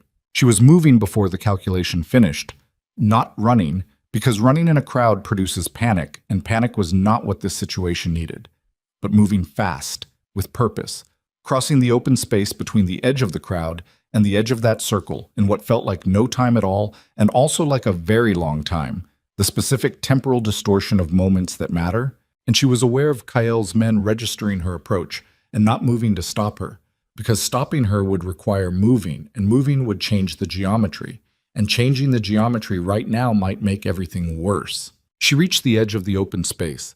One of the three men turned, just his head, a quick rotation, and he saw her and processed her and looked back at Kael, and she saw, not heard, saw, in the micro-adjustment of Kael's face, the moment he understood she was there. Something happened in his expression. She had been reading his face for 2 years with limited success. She had learned fractions and micro-adjustments and the specific language of a man who communicated mostly in what he withheld. But this she could read without any ambiguity at all, because it was too large to contain in fractions. It was fear, not for himself. The man holding the weapon low said something to Kael, clipped, direct, a sentence or less. Kael said something back without taking his eyes off her. The man with the weapon turned to look at her properly now, assessing, and she felt the assessment land on her the way you feel the specific attention of someone who is calculating whether you are useful or a problem. And she understood in that moment that she had walked into the center of this and that there was no backing out of it now and that the only direction was through. She walked forward, into the circle. Vivian, Kael's voice, low, strained with something she had never heard in it before. Don't. She kept walking. The man with the weapon watched her come. He didn't raise it, not yet. She was a woman in a coat walking toward him in a cleared space at a public festival, and whatever scenario he'd built his plan around, this was apparently not in it, because he was recalculating, and recalculation took seconds, and seconds were what she needed. She stopped 6 feet from Kael. She looked at him. Up close, the blood was darker than it had looked from a distance, already beginning to dry at the edges, and there was a bruise forming along his jawline that hadn't been there this morning, and his shirt was torn at the shoulder, and he looked at her with an expression that contained, in this sequence, fury, terror, and something so far beyond both of those that she didn't have a word for it. I told you to stay. You told me a lot of things, she said. Her voice was steady. She did not understand why it was steady. Some part of her that had apparently been waiting for a situation that matched its register had found one and was operating with a clarity that the rest of her was just going to have to keep up with. Not all of them were worth listening to. The man with the weapon said, Mrs. Dragunov. His English was accented, unhurried, a man who had also decided that unsteadiness was not useful here. You've made this more complicated. I have a talent for that, she said. Kael said her name again, and this time it wasn't fury or terror. It was something stripped entirely of management, entirely of control, just her name. Said by a man who was looking at her in the middle of a situation he had spent 19 years ensuring no one he cared about would ever have to enter. Said with the specific weight of someone who has just understood, at the worst possible moment, the full dimension of what he stands to lose. She turned to look at the man with the weapon. She said, whatever you want from him, money, territory, information, name it right now, because I've been invisible for 2 years inside that world, and I know enough about how it operates to know that what you actually want is a negotiation, not a body. A body in the middle of Meridian Square at a public festival is a federal case. A negotiation is a business decision. She paused. Make the business decision. Silence. The crowd noise at the edges. Distant sirens, getting less distant. The man with the weapon looked at her with the particular attention of someone reassessing what category a person belongs in. Then he looked at Kyle, and Kyle was looking at her. Not at the weapon or the men or the geometry of the situation or the approaching sirens. At her. With the expression of a man who has been stripped of every layer he built over 19 years in the time it took a woman in a coat to walk 6 feet across a cleared space at a public festival, and what's underneath all those layers is something ungoverned and enormous, and the man with the weapon made the business decision. It took 11 seconds. Vivian counted them, because counting was something to do with the part of her mind that wasn't occupied with standing still and breathing, and not letting her legs communicate to anyone present that they were considering a different course of action entirely. 11 seconds of the man looking at her, then at Kyle, then at the sirens that were now close enough that their specific frequency had shifted from distant warning to immediate fact. 11 seconds of calculation behind eyes that were professional and cold. And ultimately, she had been right, oriented toward outcome rather than spectacle. He lowered the weapon, not all the way, not a surrender, a repositioning, the body language of a man communicating that the terms had changed, and he was willing to acknowledge the new terms without formally conceding the prior ones. He said something in Spanish to the 2 men flanking him, a sentence she didn't catch, and they moved back 2 steps. He looked at Kyle. "We'll be in touch," he said. Kyle said nothing. He stood with the blood drying on his temple and the bruise deepening along his jaw and looked at the man with an expression she had never seen on him before. Not the cold authority she knew, not the managerial control, but something older and more honest. The expression of a man who has just been reminded at significant personal cost that there are forces in the world that don't respond to his particular gravity. The 3 men walked away, through the edge of the crowd, unhurried, into the ordinary city. Gone. Kyle's men converged from 3 directions almost simultaneously.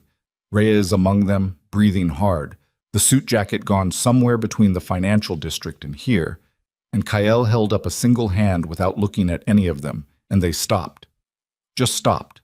Mid-movement, like a current that had been interrupted, and stood at the perimeter of the cleared space and waited.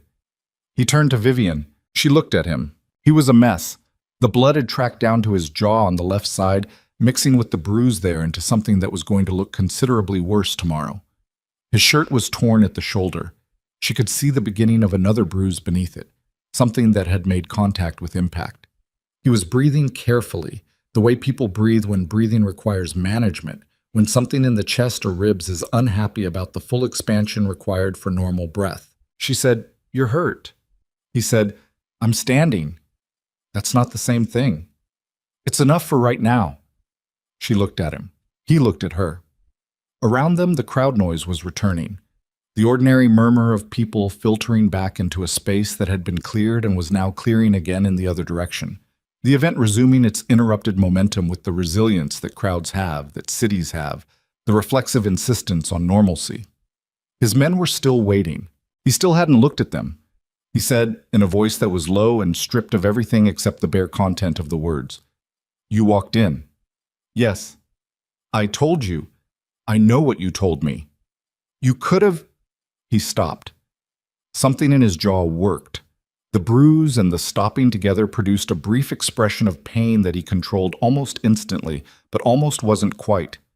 "If they'd decided differently—" "They didn't," she said. "That's not a plan." "No," she agreed. "It was a decision. There's a difference." He held her gaze for a moment with the expression of a man trying to formulate a response to something that doesn't have a clean formulation, and knowing it and not being willing to manufacture one for the sake of resolution. Then he reached out and took her hand. Not the way he'd held her hand at events, when physical proximity was required for appearance. Not the managed, functional contact of 2 people performing a relationship for an audience. He took her hand the way a person takes something they almost lost before they understood they could lose it, with the specific, unpracticed force of someone who has stopped calculating what the gesture communicates and is simply doing the thing their body has decided to do. His hand was cold, or hers was. She couldn't tell. She didn't pull away. They stood like that in the thinning space of the festival crowd, the city rebuilding its ordinary noise around them, and she felt the cold in her palm and the pressure of his grip and something in her chest doing something complicated that she wasn't ready to name or resolve, but was also not going to pretend wasn't happening. Reyes materialized at a respectful distance. "Sir, we should move." Kale looked at him, then at Vivian.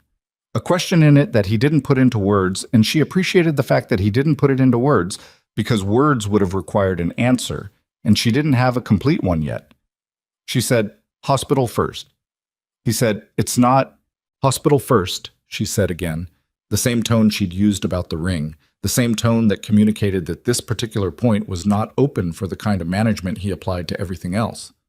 "Then we talk." A pause. His jaw worked again. Then, "All right." They moved toward the waiting Suburban, his hand still holding hers, his men forming a perimeter without being directed to, the trained automatic choreography of people who know their function. She walked beside him and felt him compensate slightly with each step for whatever was happening in his ribs and did not comment on it because commenting would make it a thing he needed to manage. And right now he had enough things he needed to manage. At the hospital, private clinic on the east side, the kind of facility that processed men with Kyle Dragunov's specific category of injury without asking the kind of questions that generate reports. She sat in a waiting room that looked like a hotel lobby and was not a hotel lobby and watched through a glass partition as a physician worked on his temple and his ribs, and whatever else the examination revealed. He sat on the examination table with his shirt off and his back to her, and she looked at his back, the breadth of it, the tension in it even now, the network of old and not-so-old marks that documented 19 years of a particular kind of life, and felt the complicated thing in her chest continue doing what it was doing without resolution. Borisov appeared beside her at some point. She had heard him come in but hadn't looked up. "The man with the weapon," she said. "Being handled," Borisov said. "The source inside your network." A pause. "Also being handled." She looked at him. He was looking at the glass partition, at Kyle, with the expression of a man who has been doing this for 14 years and has felt, perhaps for the first time, the full weight of what it means that someone he works for is sitting on that table. "How long have you known," she said, "that there was an internal source?" 3 days, he said. "We needed to be certain before moving." "Who was it?" He was quiet for a moment. "A junior captain named Hess. He'd been approached 8 months ago. Financial pressure. His family had debts." "Is he come?" "He's alive," Borisov said. "He'll remain alive. He has children." She absorbed this, the hierarchy of consequences in Kyle's world, its specific calculus of who paid what and how. She had been adjacent to this world for 2 years and understood it in the abstract and was now understanding it in the particular, which was different. "The Vasquez Syndicate," she said. "Is it finished?" "The operation today failed. Their primary asset is in custody. The weapon carrier, a man named Salcedo. Without Salcedo and without the element of surprise, they'll pull back. Regroup." He paused. "It's not finished, but the immediate threat is contained." "For how long?" "Long enough," he said, which was not an answer, but was probably the honest version of one. The physician finished. Kyle came out with his ribs wrapped and 4 stitches above his left eyebrow and a clean shirt that someone had produced from somewhere. And he looked at Vivian and then at Borisov and said to Borisov, "Give us a minute." Borisov gave them a minute. They stood in the waiting room that wasn't a hotel lobby and looked at each other, and she thought about how many times in 2 years she had looked at him without him really looking back, and how this was not that. This was him looking at her with the full attention he normally reserved for things that required it, which meant things that could hurt him. Which meant she had apparently at some point crossed the threshold into that category without either of them formally acknowledging the crossing. He said, "I owe you an accounting. You owe me several." "I know." He moved to the chair across from her and sat down, carefully, his ribs informing every movement, and she sat across from him and felt the quality of what was about to happen. Not the managed conversation of 2 people maintaining a structure, but something with more breakable elements in it. Something where the outcome wasn't prearranged. He said, "The rule. Don't speak to me in public." "I remember it. I told you it was about authority, about maintaining, the way things needed to appear." He stopped. His hands were on his knees, still, in the way they were always still. Those large, too quiet hands. That was true. It was also incomplete. She waited. There were 3 attempts on my life in the 14 months before we married, he said. One of them targeted someone close to me, a person who I'd allowed to be visible in my life. In public. His jaw tightened. She wasn't the target. She was in the wrong place because she was associated with me, and the men who wanted to get to me knew that proximity was a route. Vivian looked at him. She survived, he said. She moved, changed her name, built a different life. I haven't spoken to her in 6 years. A pause. I decided before you and I married that I would not, that no one in my personal life would ever be made a visible target, that the safest position for anyone connected to me was invisibility. The waiting room held this. She said carefully, "You put me in a cage to protect me." Yes. Without telling me why. Telling you why would have told you what you were being protected from. I had a right to know what I was being protected from. He said, "Yes, I know that now." And the way he said it, flat, without qualification, without the managerial softening of a man who is used to correcting for error by reframing it, told her that this was not a concession made for tactical purposes, but a thing he had actually arrived at, in the hours between last night and this room, at some personal cost. She sat with it. "The cafe," she said. "Yes. You watched the reports every week and you knew it was harmless." "I knew it was harmless," he said, "and I moved him anyway." His hands pressed briefly into his knees, because watching someone make you smile, watching someone give you something that I had not. He stopped, started again. "It wasn't about him. It was never about him." "I know that," she said. "I handled it like a threat because it felt like one, because I didn't know what to do with the alternative." "What's the alternative?" He looked at her. "Admitting that I built a marriage in which my wife had to seek out a stranger at a cafe to feel like a person, and that I built it that way intentionally, with justifications that were real but were also," he searched for the word, "convenient, because they let me have what I wanted without having to give anything that—" He stopped. "That what?" she said. "That I didn't know how to give," he said. "Without feeling—" Another stop. She watched him work against something in himself that did not want to be said, and understood that the working against it was itself information, was itself more than she'd received in 2 years of managed silence and careful distance. "Exposed," he said finally, "without feeling exposed." The word sat between them. She thought about this photograph in his study, the coastline from above, the dark water below, the view of a man who needed height and distance and the safety of looking down at things from a position where they couldn't reach him. She said, "You built a life where nothing could reach you." "Yes." "And then you married someone and put her in it." "Yes." "And watched her disappear." His jaw worked. The stitches above his eyebrow were very precise, 4 of them, and she looked at them and looked at the bruise below and looked at the careful stillness of his hands and thought about 90 seconds outside a door in the dark. "I watched her disappear," he said, "and I told myself it was protection. And some of it was protection." He paused. "And some of it was just the easiest version of a thing I didn't know how to do differently." She breathed. Outside the clinic, the city was going about its afternoon. The festival at Meridian Square had resumed, the local news had filed it under minor incident, and the ordinary texture of Tuesday had reasserted itself over the events that had moved through it. She thought about 30,000 people who had no idea what had happened in the cleared space beside the central stage. She thought about Noah Carlyle in Portland, probably finishing a lunch service, probably thinking about the brown butter cake. She thought about Elena in the financial district office with the cat and the half-eaten sandwich, and the complexity of being a person who loves someone and cannot protect them from the choices they make. She said, "I can't go back to what it was. I know. I won't be invisible again, in public or anywhere else. I know. If I'm in your life, actually in it, not managed in it, then I'm in it. At events and dinners and wherever else you are, next to you, introduced by name, speaking when I choose to speak." She held his gaze. Not performing safety. Not performing invisibility. Present. He looked at her for a long moment. And the risk, he started, is mine to assess, she said. You don't get to make that calculation for me anymore. You tell me the truth about the situation, and I decide what I can live with. That's how it works between adults. A pause. Yes, he said. Is that an agreement or an acknowledgement?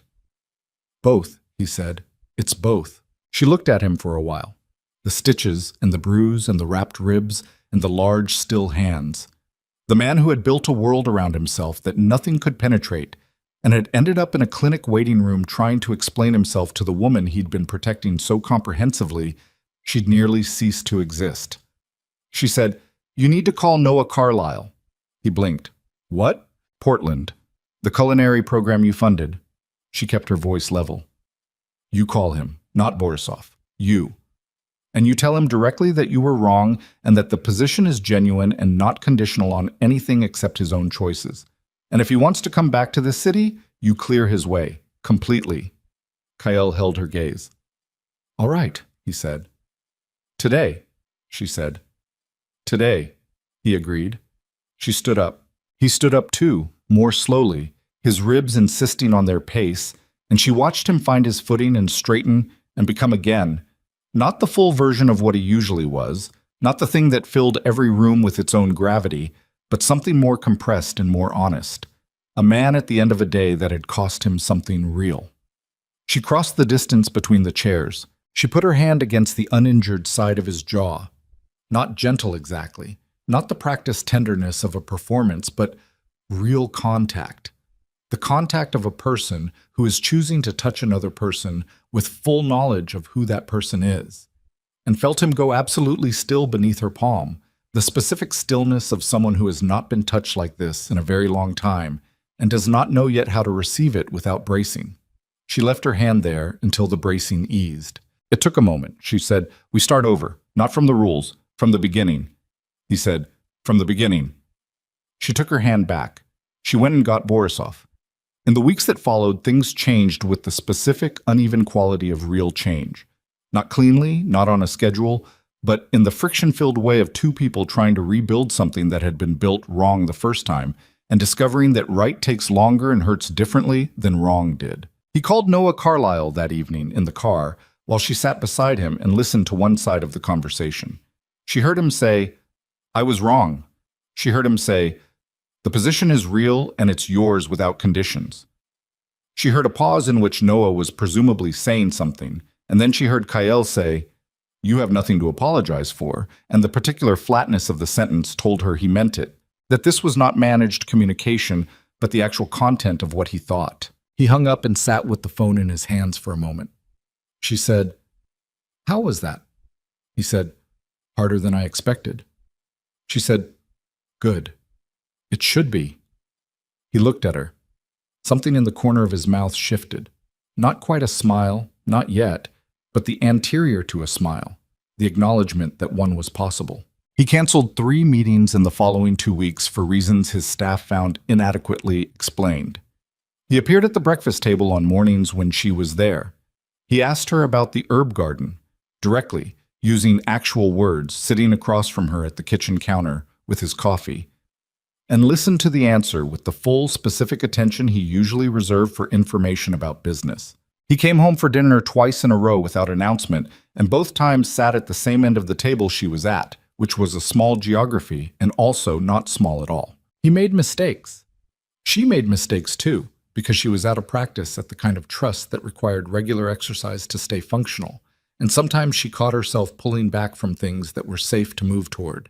And sometimes she caught him reverting to the managed distance that his whole body understood as default and had to work to abandon. These were not dramatic failures. They were the ordinary friction of two people trying to find a new pattern after a long time in a bad one. She went back to Bramble. Noah was not there. He was in Portland, presumably, doing the things that a 23-year-old with a funded culinary program and a clear path forward does. But the cafe was there, with the mismatched chairs and the exposed brick and the smell of actual espresso. And she sat at the table by the window and ordered a flat white and read her book and felt the ordinary, uncelebrated pleasure of a person in a room that they are in by choice. She came back to the marble house because she had decided to. because the conditions under which she was returning were different from the conditions under which she had left. And she was old enough and had been through enough to know that different conditions produce different outcomes, and that the only way to find out if that was true was to live it. She brought her 3 cookbooks back. She put them on the kitchen shelf. The chefs noticed and said nothing. Kale noticed and said nothing either, but that evening she found a new seedling in the herb garden. Fennel, which she'd mentioned once in passing to him 6 months ago and hadn't mentioned since, meaning he'd remembered or had someone remember for him, which amounted to the same thing. She stood looking at the fennel for a while. She thought about the specific distance between a man who has his second-hand relay a compliment and a man who orders the right seedling and puts it in the right planter at the right time and says nothing about it, waiting to see if it's noticed. It was something. It was not everything. But it was movement in a direction, and movement in a direction was what all forward things required. The charity gala came around again in December. The Meridian Foundation, the Grand Aldermere, 500 guests, the string quartet tuning up in the corner. The same ballroom where, 14 months ago, she had touched his arm and said 4 words and had them handed back to her in front of everyone. She stood in the bedroom in the black dress, not the same one, a different one, chosen by her this time from the clothing that had arrived and actually reflecting her taste, and looked at herself in the mirror and thought about the woman who had stood in this mirror a year ago and felt the full weight of 2 years of invisibility land on her all at once. She was not that woman, or she was that woman, but the weight had been redistributed, not removed, not forgotten, but carried differently, on a body that had chosen to carry it rather than a body that had had it placed on it. She went downstairs. Kale was in the foyer, jacket on, looking at his watch, and he looked up when she came down the stairs with the expression of a man who has been reconfiguring his defaults for 3 months and is still occasionally surprised by the effort that requires. He looked at her the way he'd looked at her in the clinic waiting room, directly, with the full version of his attention, the kind that didn't have a managed layer over it. He said, "You look—" "Don't overthink it," she said. He closed his mouth. Then, with the slight upward movement in the corner that she was learning to recognize as his version of a smile. "Ready." "Ready," she confirmed. The Suburban, the city at night, the Grand Aldermere's entrance with its particular orchestration of arriving wealth and influence. She stepped out of the car and the cold night air hit her face and she breathed it. He came around the car and stood beside her. She looked at the entrance. He held out his hand, not behind her, not guiding, beside her, palm open, the offer of it clear and voluntary and not managed by anyone on any staff. She looked at it for a second. She took it. They walked in together, through the lobby, through the entrance to the ballroom, and she felt the room do the thing that rooms did when Kyle Dragunov arrived, the pressure change, the orienting of attention, the involuntary acknowledgement of a presence that commanded it. And she felt something different this time, layered underneath it, the specific, unfamiliar sensation of being part of what commanded the room, not despite being beside him, but in the genuine sense of a person who has earned their position through the most difficult possible process of surviving it. The city's architects of fear and commerce noticed them. They noticed that he held her hand. They noticed that when she spoke to Diane, who appeared with immediate warmth, the kind that had been building since Vivian had named the Loro Pianocote at the Harmon dinner, he didn't calibrate his expression to neutral. He listened. He nodded at something Diane said and then looked at Vivian with the slight eyebrow lift of a man checking whether his read on the conversation matched hers. She nodded. He said something to Diane about the gallery opening, the one Vivian had mentioned, and Diane looked pleasantly surprised, and Vivian felt the specific internal sensation of watching something work for the first time that had been broken for a long time. Later in the evening, when the string quartet shifted into something slower and the floor opened, she felt him turn toward her. She turned toward him. He was not a graceful dancer. She had not known this. There were many things she hadn't known, would spend a long time still discovering. And this specific ungrace was oddly reassuring, the evidence of a man who was not performing but attempting. He held her at the appropriate distance, and then after a measure or two, at a less appropriate one, and she let the distance close because she was choosing to. And they moved through the music in the imperfect way of two people who are learning something together in real time. She said close enough to speak at a normal register. "You're a bad dancer." He said, I'm aware. You could have mentioned this before. There were more pressing concerns. There are always more pressing concerns with you. He looked down at her. The stitches above his eyebrow were healed now, a faint scar already forming, the kind that would stay. The bruise was long gone. He looked like himself, the version of himself that moved through the world commanding the spaces he occupied, but with something different at the surface of it, something that hadn't been there before October, before the ballroom and the rules and the cafe and Portland and the festival and the clinic waiting room and all the ordinary, grinding, unglamorous work of changing. He said, "Vivian, yes, I'm going to get better at this." She understood that this didn't mean dancing. She looked at him for a moment with all the complexity of what she knew about who he was and what he'd done, and what it had cost both of them to arrive at this specific point on this specific floor in this specific ballroom, and with the equally complex knowledge of what she was choosing. "I know," she said, and the string quartet played, and the city's most dangerous man held his wife's hand in the middle of the room where he'd once told her not to speak to him, and neither of them pretended that the hard part was behind them, because neither of them was that naive. The hard part was this: every day, choosing it again. Not the grand gesture, not the scar and the apology, and the single cleared moment of understanding. The daily work of a person deciding to be present rather than managed, visible rather than protected, known rather than feared. That was the hard part. That was also the only part that mattered. The music moved through the Grand Aldermere's ballroom, and the city went on outside its walls, pressing and indifferent and vast, and inside the circle of one slow dance, two imperfect people held on to what they had almost lost before they understood it was possible to keep it. It wasn't a clean ending. It wasn't a resolved one. It was a beginning, which, given where they'd started, was the hardest and most honest thing either of them had ever built.